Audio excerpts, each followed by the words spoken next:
Radiasi benda hitam. Benda hitam merupakan sebutan untuk benda yang menyerap seluruh radiasi termal yang diterima dengan tidak memantulkan cahaya dan tidak memungkinkan cahaya apapun untuk melewati atau keluar dari sisi manapun. Benda hitam dikatakan sempurna apabila benda tersebut dapat menyerap seluruh radiasi yang diterima sekaligus merupakan pemancaran radiasi yang baik. Contoh pada pembakaran kompor listrik. Ketika menaikkan suhu kompor dari suhu rendah ke suhu tinggi, dapat teramati bahwa kompor tersebut menghasilkan radiasi benda hitam dan terjadi perubahan dari hitam menjadi merah membara. Model benda hitam ideal yang menyerap radiasi melalui pemantulan berulang dapat dilihat pada gambar. Teori radiasi benda hitam. Hukum Rayleigh-Jeans ditemukan oleh Lord Rayleigh dan Sir James Jeans, dua ilmuwan asal Inggris tahun 1900. Menurut hukum tersebut, semakin pendek suatu gelombang, seperti sinyal ultra type, equation, HIR, OLED, maka intensitas radiasi energinya semakin tinggi menuju tak hingga. Sayangnya, hasil eksperimen menunjukkan bahwa semakin pendek gelombangnya, intensitas radiasinya justru menurun. Kegagalan hukum Rayleigh-Jeans menjelaskan fenomena radiasi benda hitam ini dikenal sebagai bencana ultraviolet atau ultraviolet katastrofe. Teori Wien. Pendekatan Wien atau juga kadang-kadang disebut hukum Wien atau hukum distribusi Wien merupakan hukum fisika yang digunakan kepada menjelaskan spektrum radiasi termal atau sering disebut fungsi hitam. Hukum ini pertama kali diturunkan oleh Wilhelm Wien pada tahun 1896. Panjang gelombang pada intensitas maksimum akan bergeser kepada gelombang yang lebih pendek atau ke frekuensi yang lebih tinggi apabila suhunya semakin meningkat.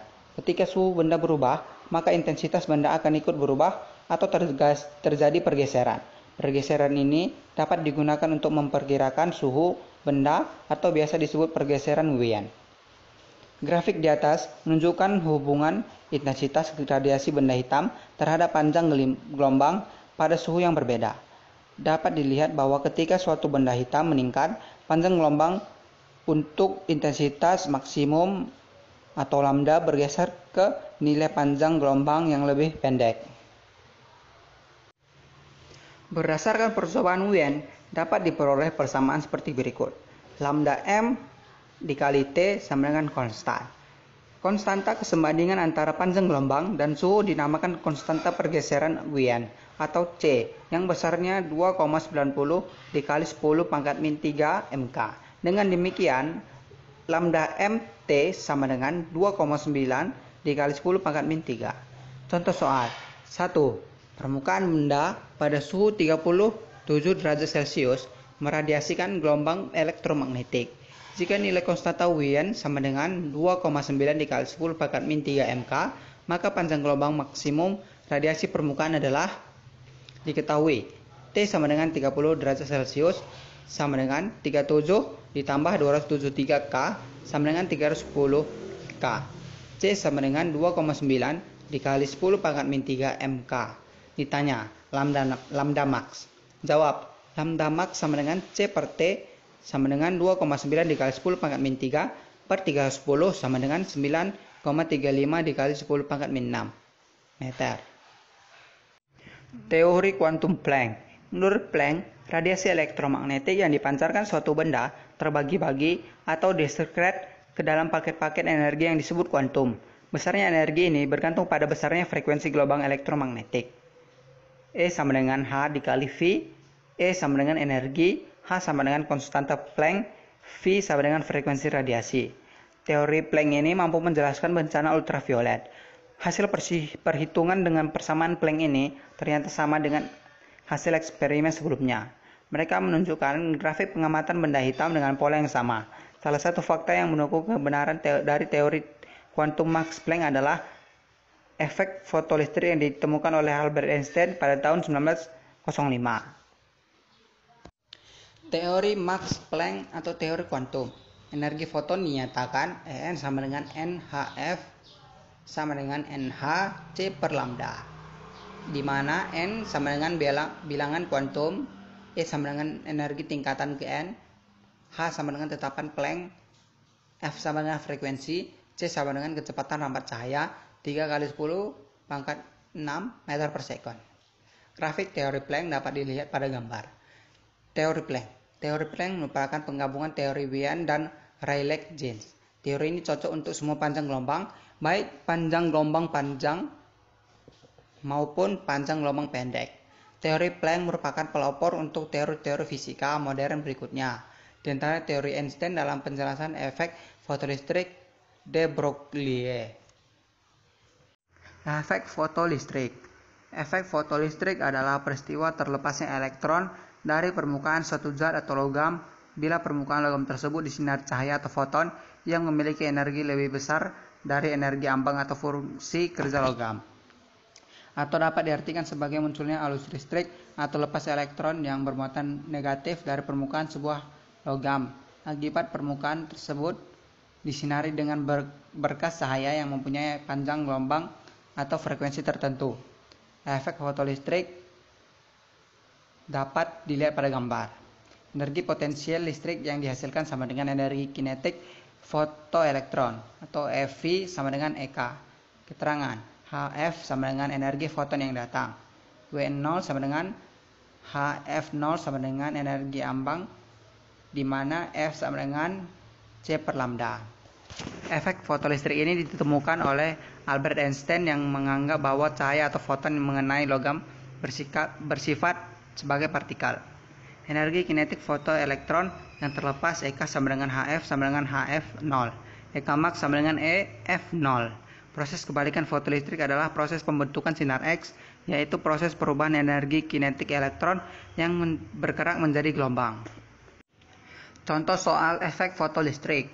Sebuah permukaan logam natrium diterangi dengan cahaya yang memiliki panjang gelombang 300 nanometer. Tentukan energi kinetik maksimum yang dikeluarkan fotoelektron dan tentukan besar panjang gelombang ambang untuk natrium. Diketahui besar fungsi kerja natrium sebesar 2,4 eff. Diketahui bahwa F sama dengan C per lambda. Dengan memakai persamaan energi kinetik maksimum, diketahui EK max sama dengan HF dikurang Pi EK max sama dengan HC per lambda dikurang Pi. Sehingga nilai energi kinetik maksimum dapat sebesar EK max sama dengan 1240 EF dikali Nm per 300 Nm dikurang 2,46 EF sama dengan 1,67 EF. Lambda 0 sama dengan HC per Pi sama dengan 1240 EF dikali Nm sama dengan per 2,46 CF sama dengan 504 Nm. Teori Einstein. Menurut Direktur Institut Kavli untuk Fisika Kosmologis Michael Turner, Einstein percaya bahwa ruang dan waktu tidaklah abjad, melainkan merupakan fenomena yang fleksibel, relatif, dan dinamis seperti proses alam semesta lainnya. Terdapat lengkungan ruang dan waktu atau space-time world, dan itu adalah cara yang sama sekali baru dalam memandang gravitasi, ujar Turner dilansir AFP. Sederhananya, melalui teori ini menjelaskan bahwa hukum fisika akan selalu sama dan konstan dimanapun, namun sesuatu yang terjadi pada ruang dan waktulah yang membuatnya berbeda. Melalui pandangan yang berbeda akan menghasilkan ruang dan waktu kejadian secara berbeda pula. Semua hal tersebut bersifat relatif. Ruang dan waktu terjalin menjadi sebuah kontinum tunggal yang dikenal sebagai ruang waktu atau space-time. Peristiwa yang terjadi pada saat yang sama untuk satu pengamat dapat terjadi pada waktu yang berbeda untuk lain waktu. Ruang dan waktu bukanlah sesuatu yang biasa kita bicarakan seperti atas bawah, kiri kanan, depan belakang secara terpisah dari waktu. Menurut teori ini, ruang waktu nyatanya bukanlah hal yang terpisahkan. Efek Compton. Efek Compton merupakan peristiwa terhamburnya sinar X atau foton saat menumbuk elektron diam menjadi foton terhambur dan elektron. Gambar dapat dilihat pada gambar. Rumus persamaan Einstein, E sama dengan mc kuadrat. Keterangan, E sama dengan energi, M sama dengan massa, C sama dengan kecepatan. Rumus energi foton Planck, P H per lambda. Keterangan, P momentum foton, H tetapan Planck, F frekuensi gelombang elektromagnetik, C laju cahaya, lambda panjang gelombang foton. Contoh soal 1. Sebuah keping logam yang berenergi Ambangnya sebesar 4 eV disinari dengan cahaya monokromatis dengan panjang gelombang 8000 A hingga elektron meninggalkan permukaan logam. Jika H sama dengan 6,6 dikali 10 J/s dan kecepatan cahaya 3 dikali 10 M per detik, maka energi kinetik elektron yang lepas. Jawaban diketahui W0 sama dengan 4 eV dikali sama dengan 1,6 dikali 10 sama dengan 6,4 10 J. Lambda sama dengan 8000 A sama dengan 8 10. Ditanya energi kinetik elektron atau E. Dijawab E sama dengan WO plus EK. H C per lambda sama dengan WO plus EK. 6,6 dikali 10 3 10 per 8. 10 sama dengan 6,410 plus EK. Sinar X. Sinar X merupakan salah satu bentuk radiasi elektromagnetik seperti cahaya tanpa gelombang radio. Karena sinar X memiliki energi yang lebih daripada cahaya tampak, maka sinar X dapat menembus tubuh manusia. Sinar X atau X-ray adalah pemeriksaan menggunakan radiasi elektromagnetik dalam jumlah kecil untuk mendapat gambaran struktur tubuh bagian dalam tanpa melakukan pembedahan. Pemeriksaan sinar X akan menghasilkan gambar yang bisa dicetak atau dilihat dalam bentuk gambar digital. Saat masuk ke tubuh, sinar X akan diserap dalam jumlah yang berbeda, tergantung dari kepadatan jaringan yang dilalui.